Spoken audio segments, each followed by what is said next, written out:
1954 সালের পূর্বে একটা কথা প্রচলিত ছিল যে মানুষের বডি আমাদের বডি প্রিপেয়ার্ড না 4 মিনিটে 1 কিলোমিটার দৌড়ানো পসিবল না।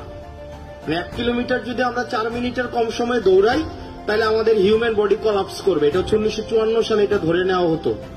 1954 সালে তো মেডিকেল সায়েন্সে যেহেতু এটা প্রমাণিত ছিল যে 1954 সালের আগে যে মানুষ, আমি একটু কানেক্ট করেন যে 4 মিনিটের কম সময়ে 1 কিলোমিটার দৌড়ানো কোনোভাবেই পসিবল না। এই কথাটা সবাই বিশ্বাস করত, সারা পৃথিবীতে প্রত্যেকটা মানুষ বিশ্বাস করত। তখন রবার্ট ব্যানিস্টার নামে একজন ব্যক্তি ছিলেন, উনি মেডিকেলে পড়াশোনা করতেন।